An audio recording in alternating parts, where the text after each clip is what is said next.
Hello, good day viewers. Welcome to my YouTube channel. This is Dr. Teresita Felicilda Gonzales, proprietor of the Philippine Global Excel Review and Tutorial Center.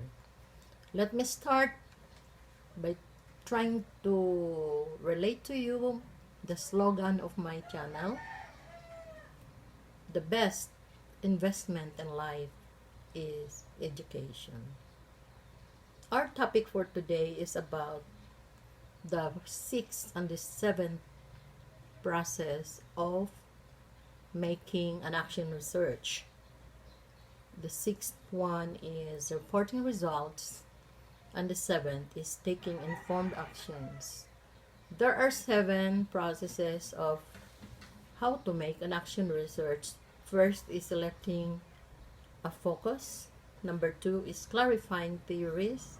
Number 3 is identifying research questions. Number 4 is collecting data. Number 5 is analyzing the data.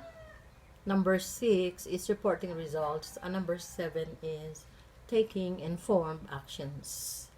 How do we make reports? Reports in action research are actually the findings of the study for thesis. What are the very important items or things that should be remembered in trying to make reports? Number 1 is describe the context. Where was it done? Or it is the research environment. Number 2, contain a statement of your research focus. You should be very specific in trying to say what is the focus of your action research. Let's say, for example, is on the blended or flexible method of learning during this pandemic situation, then be it. The third is detail the method that you used, whether you are using a primary category or a secondary category of items to be remembered in your research, then do it. Details of the methods may also include whether it is descriptive research, whether it is quantitative, it is qualitative, whether it's mixed, or whether it's a causal type of research. Number 4, highlight the research findings. And 5th is suggest what would be the implications of your results. Findings is very important that you should be specific to in trying to discuss. There's don't for doing the result.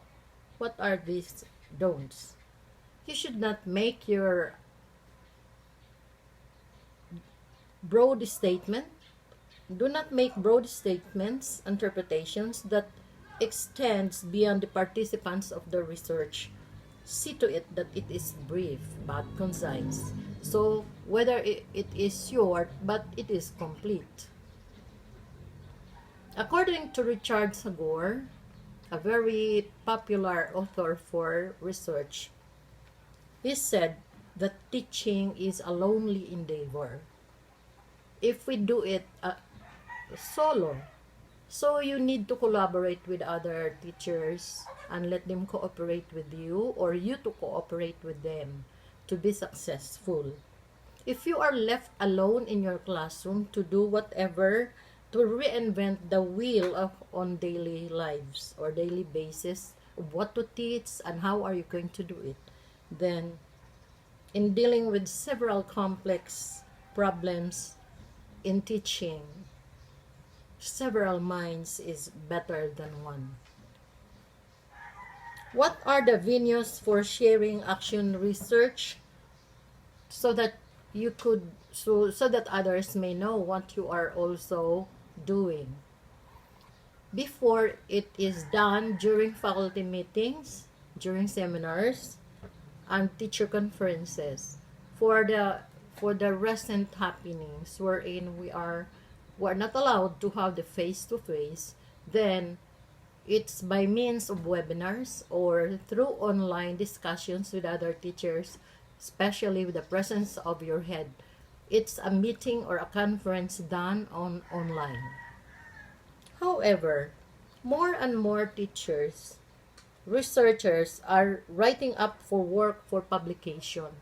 They are in after of their action researches to be published to help fulfill requirements in their graduate levels or graduate programs, or this is really needed because teachers should not only focus inside the four walls of their classrooms, but they should also conduct researches, go for other activities or community involvement, and many others. Teaching is a multitask type of job.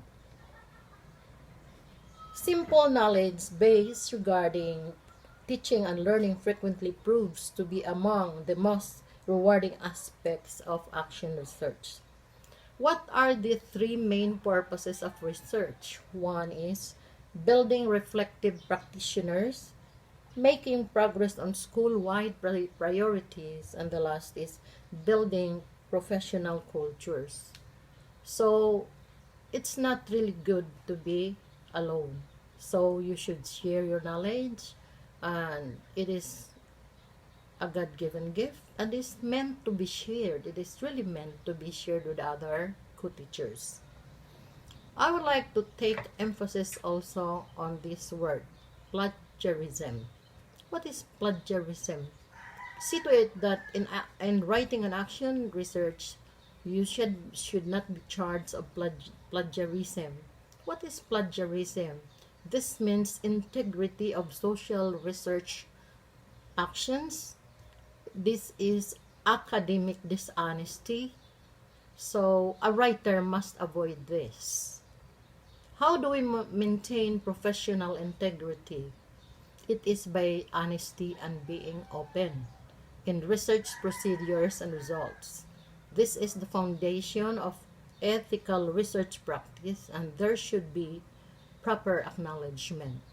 When you are trying to read as an author or other related literature and studies of your research, see to it that you should have citations. Cite the names of the authors as well as the year when it was published. Say example, Hard, Conway, and Moran, 2017.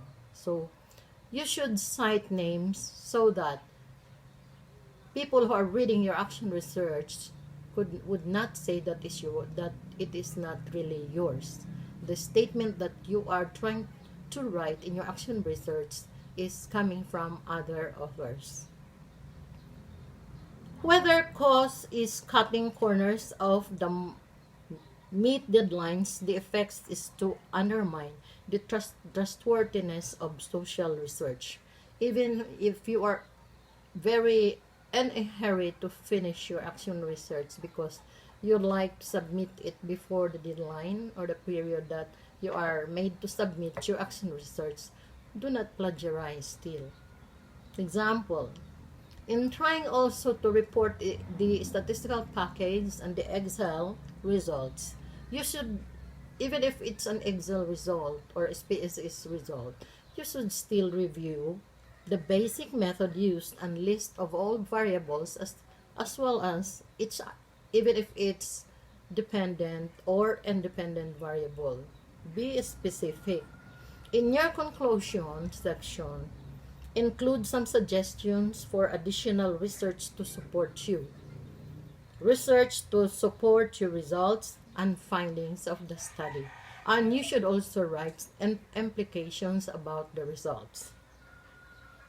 Letter B, taking informed actions. So aside from reporting of the results, the last part of making an action research is what we call as the plan of action.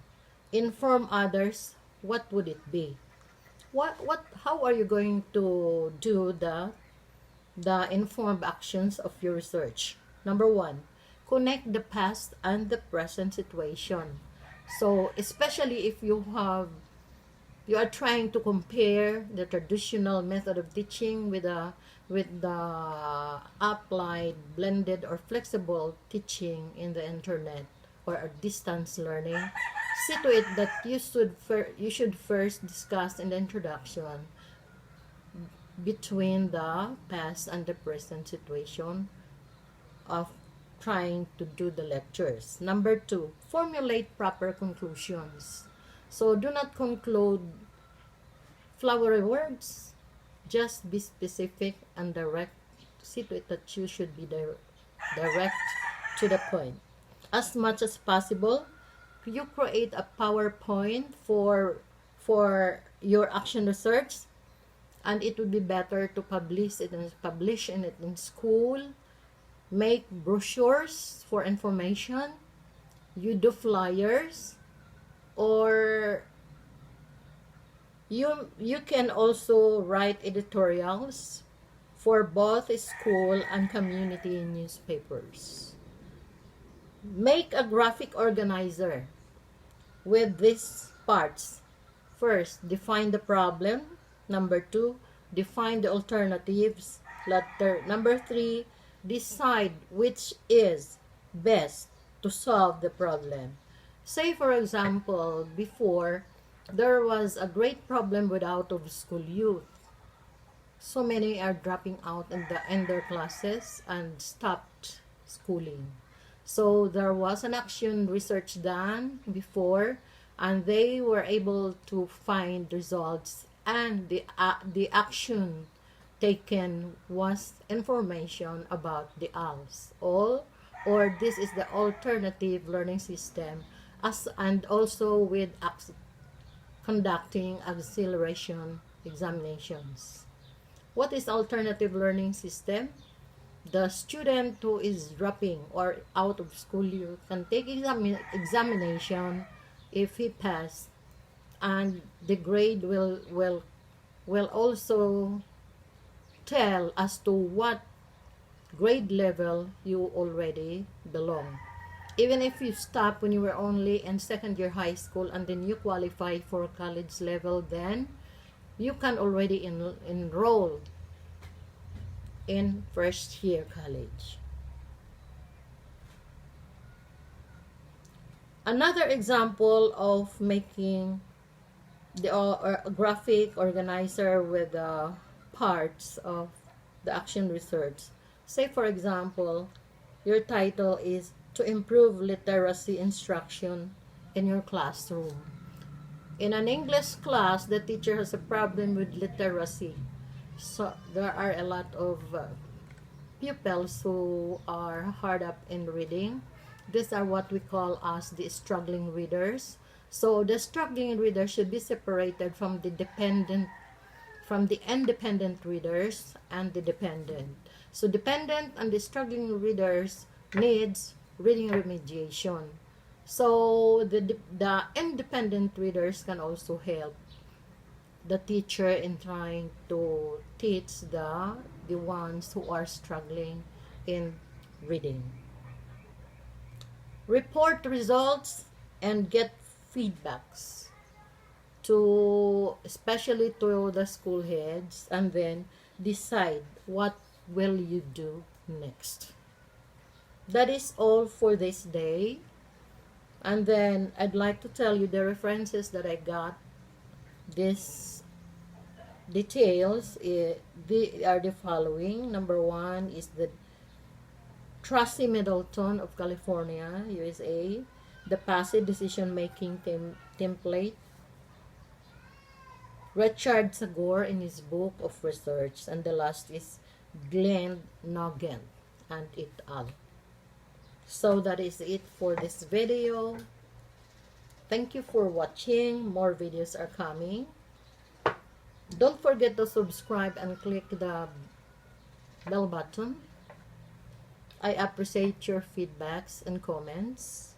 See you next time. Stay safe. God bless us all.